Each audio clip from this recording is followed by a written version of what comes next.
Hi,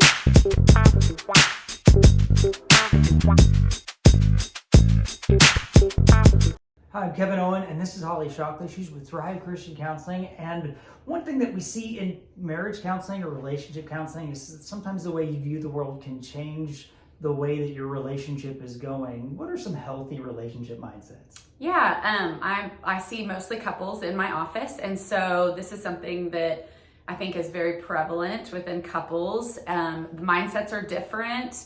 We don't actually know how to have conversations about what our mindsets are because when we first get married, we think that think the same. We're going to want the same things in life. We're going to manage the same. You don't and you won't. We're going to manage things the same. We're going to parent the same. We just love each other so much, and we're going to live happily ever after. And then, month one hits, and you realize that, we think differently about things, and we might put the toilet paper one side or one way, and the other puts the toilet paper the other way. And what do we do with that? So healthy mindsets for couples, as I'm counseling them, I would say one of the biggest things is to be able to navigate our differences in a way that makes the other person not feel like they're wrong or bad.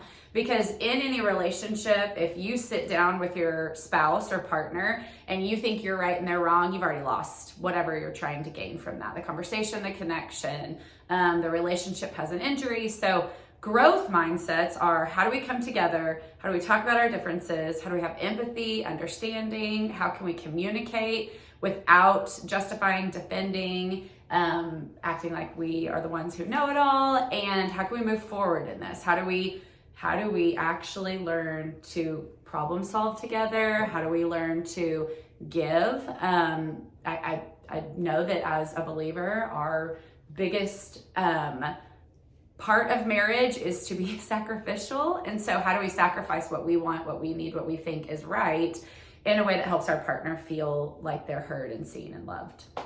I have a generally Generally, I default to a self-centered mindset. It takes a lot of discipline to make myself aware that other people have stuff going on and that their life is going on wherever they are when they're not around me. It's an important mindset, I think, to remember that the person that you marry, the person you're in a relationship with, is for you. So whenever they do something that you're not on the same page about, or you're feeling defensive about, well, if the person I'm with is for me, then I don't have to assume that I have to fight for mine. I have to fight for safety or make sure that I get what I feel like I need. They're for me. We're in this together. That's a big mindset that is an immediate shift that would prevent upcoming conflict because they just did something, but we're on the same side. We're trying to accomplish the same goals. That's one big one that I see. Yeah, I agree. I wish I had known all these things when I first got married, but giving each other the benefit of the doubt, I think, is a huge mindset to have within the context of a healthy relationship and a healthy marriage. The other person doesn't do something to harm you. The other person does something and you feel the feeling of harm. So being able to communicate that to yourself and then be able to think through, like, why am I feeling that way? And being able to communicate to your partner or spouse in a way that's not harmful to them. We don't harm because we've been harmed, is huge within a relationship and a marriage. Also, there are misunderstandings all the time. Misunderstandings. Hey, I'm so sorry. I just misunderstood what you said. Or I'm having a hard time understanding why you do that thing that you do. Can you help me understand that? I think we have to acknowledge that misunderstandings are part of marriage, as well as we have to give each other the benefit of the doubt. There's a big word that I hear a lot of times in couples counseling is, they make me feel unsafe. And I'm not talking about abuse.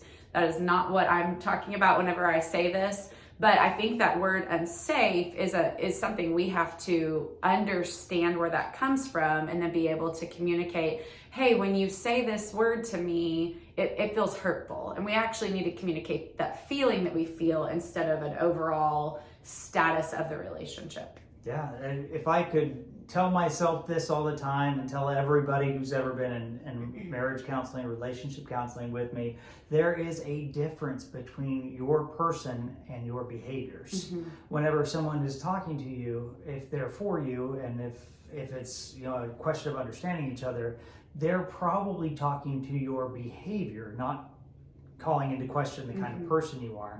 When you speak to the person you're in a relationship, speak to the behavior, not to the person. That's not what that's there for, and that'll actually make something very minor a lot more of a conflict. Right.